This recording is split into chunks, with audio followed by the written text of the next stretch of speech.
Welcome to the sixth in the series Ottomans Online, the Skilata Center seminars on the Ottoman Empire and the early Turkish Republic. This talk will be given by Professor Amit Bein, who is a professor in the Department of History and Geography at Clemson University. Professor Bein's research focuses on late Ottoman history and on the history of the early Turkish Republic, and his latest book, Kemalist Turkey and the Middle East, International Relations in the Interwar Period, was published by Cambridge University Press in 2017. His talk today is on not-so-distant neighbour, Turkey in the Middle East in the 1930s.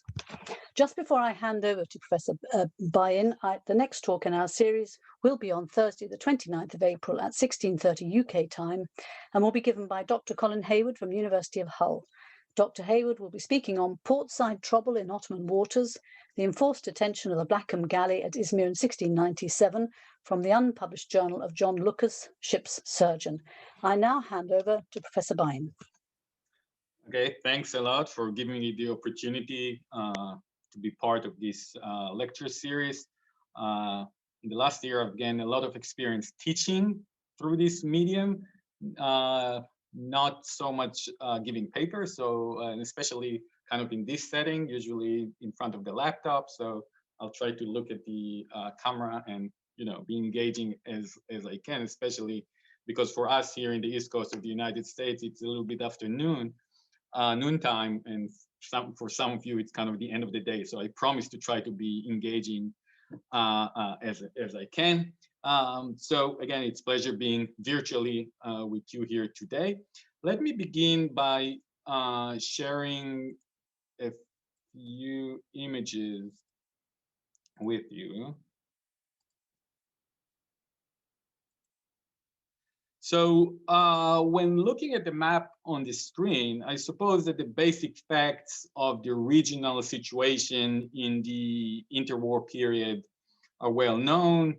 In the post-Ottoman order, Turkey was able to secure its independence, whereas most of the former Ottoman territories to its south were under various forms of European colonial control, under British, French, and also Italian rule. And I suppose that you're all aware that in the late 1930s, Turkey and France negotiated the detachment of the district of Alexandretta or Hatay from the French-administered Mandate of Syria and its eventual annexation to Turkey on the eve of World War II. However, when it comes to Turkey's relations with the Middle East in general, and with former Ottoman lands in the region in particular, one will struggle to find much additional information when it comes to the interwar period, beyond some studies on the relations with Iran and perhaps the Treaty of Sadabad of 1937, which was a non-aggression pact involving Turkey, Iraq, Iran, and Afghanistan. So to set the stage for my talk that wants to expand a little bit about this lack of information, to kind of fill in with information, let me begin by sharing with you a few other images, photos from the 1930s, most of which relate to events that are not referenced at all or very little in most publications on Turkey and the Middle East in the interwar period. Now, in 1939, shortly after the death of Ataturk, Turkey published a commemorative album celebrating, with photos, its revered founding father's years as the leader of the republic. And these photos included meetings with foreign leaders, as may be expected. And a pride of place among them was given to photos of meetings with Middle Eastern leaders, like the meeting with King Faisal of Iraq in 1931, the meeting with Reza Shah of Iran in 1934, and the meeting of Emir Abdullah of Transjordan in 1937. And around the time that this book was published in 1939, the Turkish press was also celebrating a historic visit in June 1939 of the Egyptian Foreign Minister Abdel Fattah Yahya to Turkey. Is meeting with President Inonu and other other important leaders. Here you see Foreign Minister Saracoğlu, the Prime Minister as well. He met, so it was kind of celebrated as a big occasion. Few more slides. That's from a book that was published in 1938, shortly before the death of Ataturk, celebrating his last visit to Diyarbakir in 1937. And the occasion was the groundbreaking ceremony for railway lines that, as you can see from the sign here, were supposed to lead to Iran on the one hand and Iraq on the other hand. You can see here kind of the signature of Ataturk on the document that celebrated the occasion. A few more images of Middle Eastern visitors to Turkey in the 1930s, Egyptian visitors. You can see the Egyptian flags here. Turkish scouts. You can see the old Syrian flag that was obviously revived in the last decade by the rebels against the Assad regime, and also a visit of members of an Islamic youth movement to Turkey in the mid 1930s. Let's now fast forward to the 21st century. And these images might look out of context and likely even perplexing based on what an interested person might read in most academic and journalistic accounts on the history of Turkey's relations with the Middle East in general and during the early decades of the Republic in particular. The dominant narrative in studies and commentaries on Turkish foreign relations is that the Turkish efforts in recent decades to engage with the Middle East, particularly since the AK Party came to power in the early 2000s, is diametrically opposed to the traditional Turkish foreign policy insistence to keep its distance from the Middle East. And the argument is that this traditional foreign policy, so it is claimed, was initiated from the very early days of the Republic after the setting of Turkey's international borders in the mid-1920s by the founders of the Republic and Ataturk himself. In this telling, if I may quote from a book that was published in the late 1980s, well-read book by David Fromkins, A Peace to End All Peace, under Ataturk's leadership, and I'm quoting, Turkey, which for 500 years had dominated the Middle East, departed from Middle Eastern history to seek to make herself European. Or from a more recent journalistic publication that kind of tried to analyze Erdogan's engagement with the Middle East, it begins by stating that Mustafa Kemal Ataturk sought to sever his land's ancient bonds to the Middle East. So that's kind of, I think, part and parcel. And if you look at books on the foreign policy of the early republic, you will find hardly anything about Turkey's relations with the Middle East. Again, beyond perhaps something about Iran, perhaps Afghanistan, and a little bit about Saad, and obviously the Hatay issue, but not much beyond that. So in the short time that I have today, I want to share with you a different reading of Turkey's engagement with the Middle East in the 1930s in particular, that questions and challenges this narrative of willful distancing, intentional severance of ties, and lack of interest and involvement in Middle Eastern affairs in the interwar period. This is a story in which Turkey's pragmatic approach and national interest during a period of severe international volatility and uncertainty dictated active interest and involvement in developments in the Middle East. The quite obvious implication of this reading is that the dominant narrative of Turkey's willful disengagement from the region, in fact, took shape later in the post-World War II period and during the Cold War, rather than at this period of the interwar. Now, the dominant narrative of disengagement, sorry, this, oops.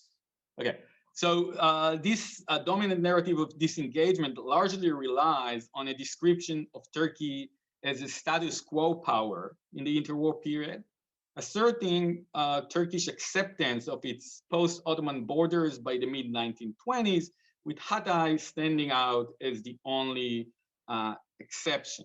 So let me begin then by talking briefly about the shaping of Turkey's Middle Eastern borders, suggesting that they were much less stable than is often assumed, and that their long-term durability was far from a foregone conclusion throughout the interwar period. So there were no clear accepted borders that could be relied upon, even if Turkey, for whatever reason, and I'm arguing obviously against it, would have liked to distance itself from the Middle East. So if we look at Turkey's Middle Eastern borders, the first to be set was with Syria, basically in 1921, already during the war over Anatolia. The government in Ankara reached an agreement with the French, known as the Ankara Agreement of 1921, to separate the French-controlled Syria and Turkey. And this border was later adopted in Lausanne in 1923 and became the international border.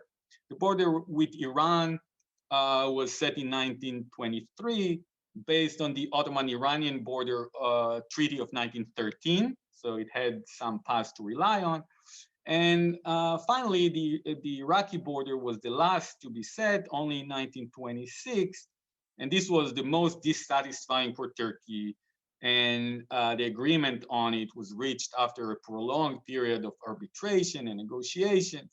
Now, the border with Iraq, as I just said, was the last to be set in place. And this was the one that the Turkish leadership continued to be very resentful about into the 1930s, at times even publicly.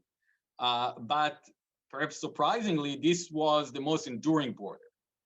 So it was set last, but it's the one that has not really changed, the only Middle Eastern border that has not really changed since it was set in the mid-1920s. At a certain point in the early 1930s, there were negotiations about some modifications in the Turkish-Iraqi border, in which the British authorities still controlling Iraq suggested a land swap by which Turkey will give up Hakkari in order for it to become again a center for Syrian settlement and perhaps for Syrian autonomy in return for some territory in northern Iraq. Turkey rejected it, agreeing to something else. Turkey basically said, well, we're willing to give Hakkari to Iraq if the British can give us this area here, known as the duck's bill, obviously because of its shape. So this area here in Syria, if the British can convince the French to give it up, there was no prospect of that. So nothing really came out of it, and this border stood. Nevertheless, with a lot of acrimony on both sides, a lot of suspicions, attacks across the border. So it was a very unstable border throughout the 1930s, with Turkey being full of suspicions that northern Iraq is used as a staging ground for rebellions in eastern Anatolia, and the Iraqis always concerned that Turkey still did not give up on its claim to the Mosul area to northern Iraq. Let's move on to the Iranian border. On paper, this was the least problematic because it was inherited from the Ottoman Qajar border, and it was signed into agreement in 1913, already before the Great War. But in reality, it was not as stable and durable as is often assumed. In between 1913 the Ottoman-Qajar border agreement in 1923, when it was readopted in the Treaty of Lausanne, it was always obviously the Great War and the war over Anatolia. And during the Great War, the Ottoman armies twice occupied Iranian Azerbaijan, and while occupying it, also spread their pan-Turkic ideology, basically calling for the Azeris, the Turkic Azeris, to be united with the Turkish homeland.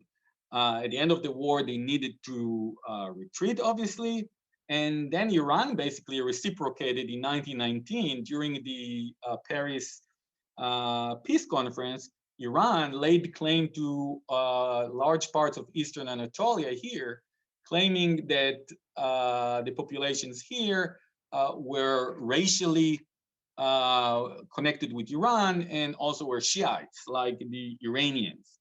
At the end of the day, again, the Treaty of Lausanne accepted the border of 1913, but the suspicions between the two sides persisted.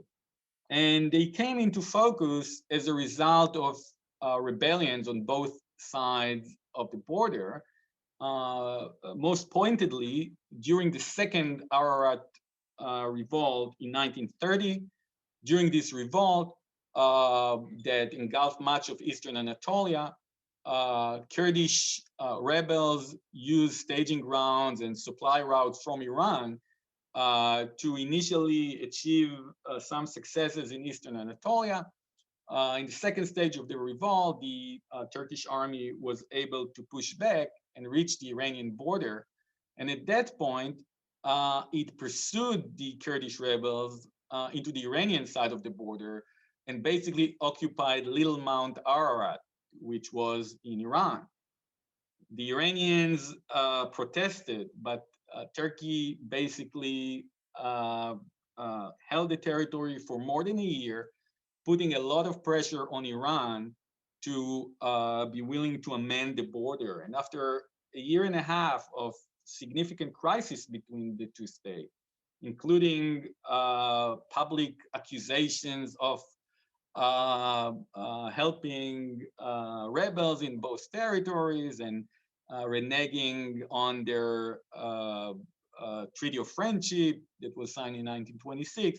Eventually, Iran accepted the facts on the ground, and in early 1932, this border was amended with Iran ceding Little Mount Ararat to Turkey, and in return getting some territories a little bit to the south of that. This helped clear somewhat the air of suspicion and difficulty in the relations between the two states, and the relations improved in the 1930s, finally leading to another more minor border amendment in 1937, which basically stabilized this border, and this is the border to this day. So a major change in 1932 as a result of a crisis, and then another change in 1937. The point I'm trying to make is that really all the way to the 1930s, there wasn't a sense of stability around this border, connected to rebel activity on both sides of the border. Now, finally, Syria, the longest of Turkey's Middle Eastern borders. I already referred to the well-known change in this border with the detachment of Hatay from the mandate in 1938 and its annexation to Turkey in the following year, which is obviously well known. What is less known is that the future of the Jazeera region here and other parts of northern Syria were also under a question mark throughout the 1930s. And there was a strong sense that should the opportunity present itself, Turkey will not hesitate to occupy these regions, likely in agreement with the main main colonial powers, Britain and France. But if something cataclysmic happens, perhaps even unilaterally. And this this assumption was a major destabilizing issue in this region on the one hand, and on the other hand, Turkish concerns that northern Syria might become a staging ground for more rebel activity in Syria itself. Obviously, Kurdish activity was the greatest concern, but they were also concerned that Armenian survivors of the genocide that found refuge in northern Syria, and Syrians that moved in greater numbers to northern Syria after they faced a lot of violence and massacres in Iraq in 1933, might also establish here a political presence that might be used to destabilize eastern Turkey. So from both sides, there was a lot of sense of volatility. And this is in a period in which in Europe, the post-World War I borders, as you all well know, are challenged and beginning to be changed. So there was no certainty that the post-World War I borders in the Middle East might actually be durable. Just like in Europe, the borders might not stand. The same thing might happen in the Middle East, and this influenced the situation in the region throughout the 1930s and influenced Turkey's engagement with the region throughout the 30s and really into the early 1940s. It was not clear that these borders will hold even into World War II. Now, the story I share with you to this point suggests that Turkey's Middle Eastern borders were perceived in the interwar period as much less stable and durable than they have often been depicted in retrospect in the historical literature on early Republican Turkey.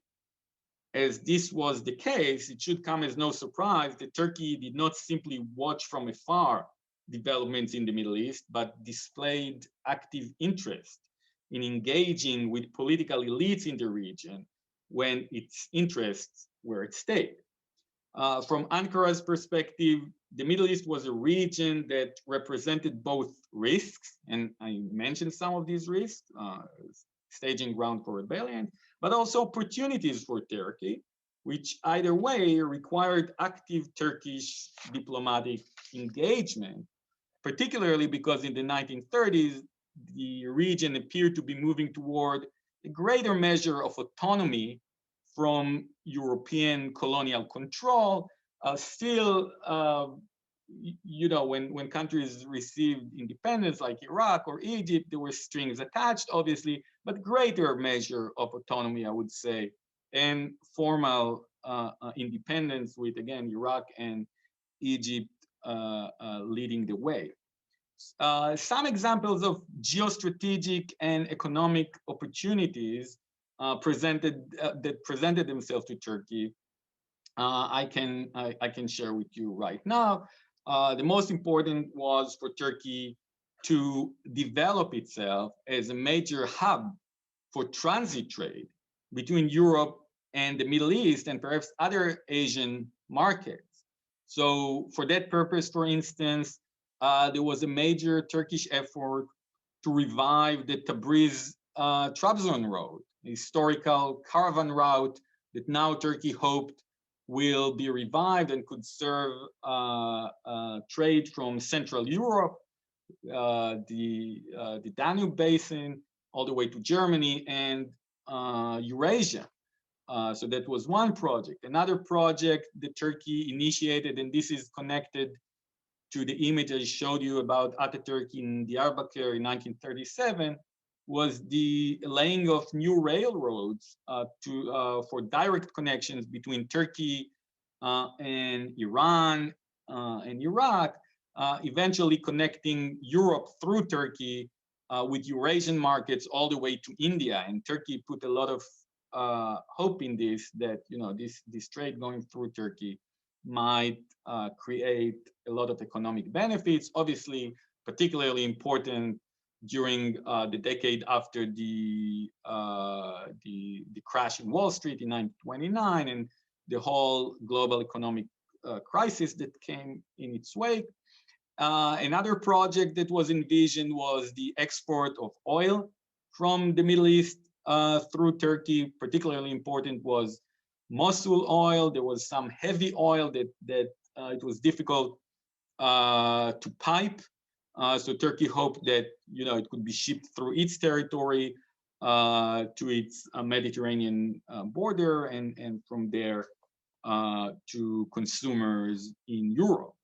Now, all these projects that had transit in them in one way or another, moving resources from the Middle East and perhaps other Asian markets to Europe, and in return moving goods from Europe to these markets, required the overcoming of mutual suspicions, which I mentioned earlier, and securing the cooperation of political leaderships in Iraq and Iran, which Turkey worked hard to achieve, but found it very challenging to secure.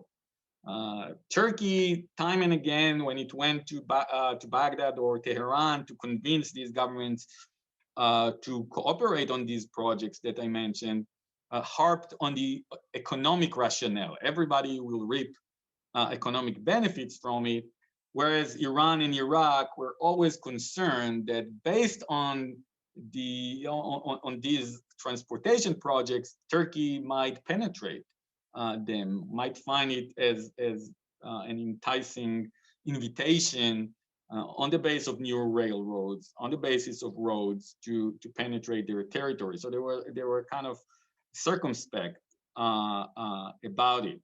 And the way Turkey decided eventually to go about it in the latter part of the 1930s, and we're talking about a poor country in a difficult economic situation, was to begin the work on the road and railway projects unilaterally, to invest a lot of resources unilaterally in the 1930s. And again, I go back to the image of Ataturk in Diyarbakir, in the hope that Baghdad and Tehran will eventually come around to fully cooperate once there were facts on the ground. And to this day, if you follow the railway line from Diyarbakir to the east, it basically reaches nowhere. It reaches a small village in eastern Anatolia. Kind of gives you a good indication that the cooperation from the side of Iraq never came. And the Iranian railway was eventually completed only in the late 1960s with support from the United States and Britain, connected with NATO projects and other things. So it took time, but Turkey invested a lot in it. There was nothing about severance of ties connected to it or disengagement from the Middle East. I mean, it was exactly the opposite. Now, in these and other projects, the prospect of cooperation, as I said, faced complications because of persisting Iranian and Arab concerns of possible Turkish expansionist intentions at their expense. And thus, Turkish diplomacy in the Middle East was deployed in the 1930s in order to both promote opportunities such as those mentioned above, and to address perceived risks from the region to Turkey's interests. So let me expand a little bit on I don't think I have too much time. So on one example of how Turkey, when it kind of perceived of an issue that touched on its national interest, deployed diplomatic resources in the Middle East. So in 1930, Britain and Iraq reached an agreement that envisioned the end of the British mandate and formal Iraqi independence in 1932 under the rule of King Faisal. Subsequently, there was some expectation that France might follow a similar route in Syria of giving the country a form of formal independence or at least autonomy, albeit with strings attached, like the British did in Iraq. In these circumstances, before receiving formal Iraqi independence, King Faisal and the Iraqi political leadership wanted to clear the air of suspicion with Turkey, air of suspicion going all the way to their role, Faisal's role and other in the Arab revolt during the Great War, and more recently to the Turkish bitterness over the inclusion of Mosul in Iraq. And in addition to this, King Faisal and his men still did not get over the fact that Faisal lost the Syrian throne at the hands of the French in 1920 and hoped to persuade Turkey not to stand in the way of their efforts to convince France to agree to the unification of Syria and Iraq under some form of association under Faisal's throne. So it was for these dual purposes mainly that King Faisal visited Ankara in July 1931, again, an image that I showed you before. His main selling point to Turkey for good relations and for a form of political unification of Syria and Iraq under his throne was that a large unified Arab state will help keep at bay the separatist political aspirations of the Kurdish, Armenian, and Assyrian populations south of the Turkish borders, which was indeed an issue of serious concern to Ankara throughout the interwar period. Turkey received King Faisal with a lot of public respect and honor and pomp and circumstance, but rather than supporting his quest to unite Syria and Iraq, it in fact resolved to complicate and hinder it, particularly after it appeared for a time in late 1931 that France might be willing to entertain the idea of handing him the throne of Syria. Turkey did not want to see Syria and Iraq unified, did not want to see the emergence of a unified, perhaps powerful Arab state south of its border that might have claims to territories of Turkey. So Turkish Foreign Minister Rushtu Aras therefore devised a scheme.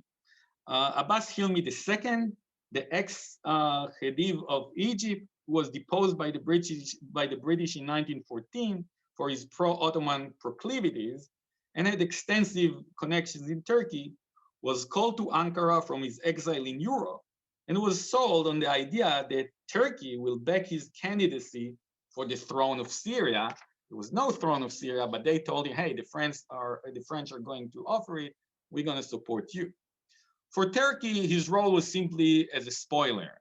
And they found a willing accomplice in the scheme in Emir Abdallah of Transjordan, Faisal's older brother who maintained his own aspiration for the throne of Syria. Emir Abdallah coordinated with the Turks behind his British overlord's back the invitation of Abbas Hilmi to Amman for talks. Basically, Turkey and Abdallah basically promoted Abbas Hilmi as a sham candidate just to complicate the situation for Faisal. All this diplomatic commotion with Abbas Hilmi traveling in the region, news releases about his possible candidacy lasted for months until early 1932, when France finally made it crystal clear that it has no intention to change the form of government in Syria. And the Turkish foreign ministry told the British point blank, this was only a spoiler. We didn't want Abbas Hilmi to be the king of Syria, just to complicate the situation there. There were some longer consequences, however. Although the Iraqi leadership continued to aspire for the unification of Syria through the 1930s, and even after the death of King Faisal in 1933, Baghdad realized that Turkey will try to hinder such an endeavor because of its concern with the emergence of a powerful Arab state to its south, and try again throughout the 30s, Baghdad did, to find a way to assuage Turkey, to convince Turkey not to go against it, not very successfully. Meanwhile, the back channels between Emir Abdallah and Turkey regarding Syria were maintained, and in fact became very active once the future of Syria was again on the table, much more in a much more serious in the latter 1930s. How much more time do I have? When did we begin, Eve? I think we began at about 5:35, but just carry on until you're done. Okay, well, if I'll carry on until I'm done, you're going to stay here for many hours. So probably I'll carry on for 5 more minutes. So as I said, there were longer consequences for this involvement, especially coming into focus in the latter 1930s, once France more seriously appeared to be moving in the direction of giving Syria a certain form of independence. In late 1936, France and Syria, the nationalists in Syria, reached an agreement for the independence of Syria, and again, with strings attached, but still formal independence, like Iraq got in 1932, like Egypt got recently from the British in 1936. And Turkey was very concerned with this and immediately opposed this treaty, not least because the district of Alexandretta, or Hatay, as it was called from 1935, was to be included in this independent Syria, the Franco-Syrian agreement envisioned. As is well known, so I don't need to get into detail, I suppose Turkey put a lot of pressure on France not to ratify the treaty. It was eventually a successful pressure. The treaty was never ratified, and it's the Syrian independence that it envisioned never came into fruition. Eventually, Turkey and France reached an agreement on Hatay. What is less known is that Turkey also actively sought to hinder Syrian efforts to counter Ankara's pressure by mobilizing a broad Arab support against the Turkish claims to Alexandretta. So basically, the Syrians understood that they are in a weak position and hoped, just like the Palestinians did with the Great Arab Revolt a little earlier in 1936, to turn Alexandretta into a pan-Arab cause and to mobilize Arab support throughout the region to give their claims a stronger case. Turkey tried to hinder this. It was within this context that Emir Abdallah of Transjordan was invited to Turkey in May 1937. Again, an image I shared with you earlier. Turkey was interested to show that it was not anti-Arab, as it was charged in Syria, and it was interested also in weakening the Syrian claim to be representing a pan-Arab cause, an all-Arab cause. Abdallah, in turn, sought to cut a deal by which Turkey would support his claim to the throne of Syria in return for his agreement to hand over Hatay to Ankara's control, and at any rate, not to work with the Syrian nationalists, not to support their cause, to weaken their cause, basically. Turkey would not go as far as supporting handing the throne of Syria, the non-created throne of Syria, to Abdallah, but Ataturk did inform the British that he supports the independence of Transjordan and the elevation of Abdallah's status to that of a king. And Abdallah did make public statements that undermined the Syrian efforts to form a broad pan-Arab front against Turkey. At the same time, Turkey used its ties with Iraq, and I don't have much time to get into it, but around the negotiation of the Treaty of Sadabad, to basically pressure Iraq not to intervene in what was going on in Hatay, not to support Syria, to keep its distance from it, and it did it very successfully. There was no Iraqi formal intervention. The same thing with Egypt. Egypt and Turkey were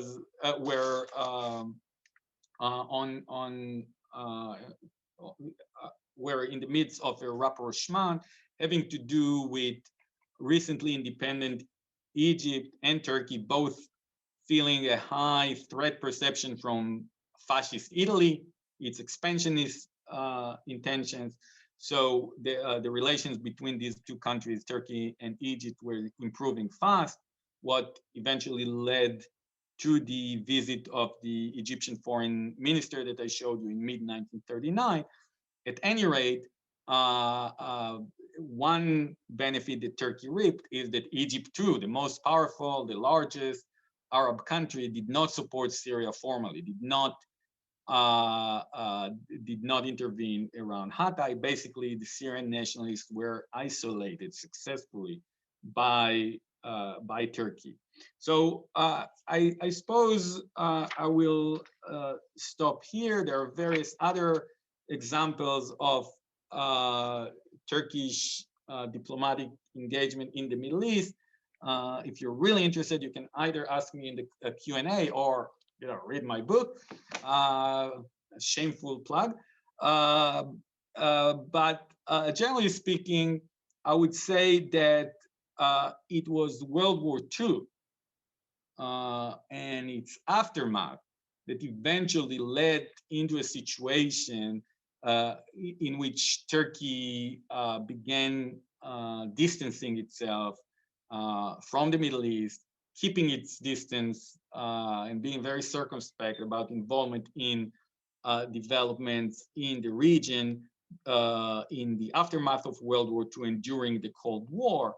And it were these circumstances of the post-World War II situation that later were projected back to the interwar period in order to justify them and legitimize them by saying, hey, it's the father of the republic, it's Ataturk, who began with this process, and we are just following in his footsteps. That really brought about what is often seen as the traditional Republican Turkish foreign policy towards the Middle East, and not the interwar period, not the early years of the Republic. Thank you.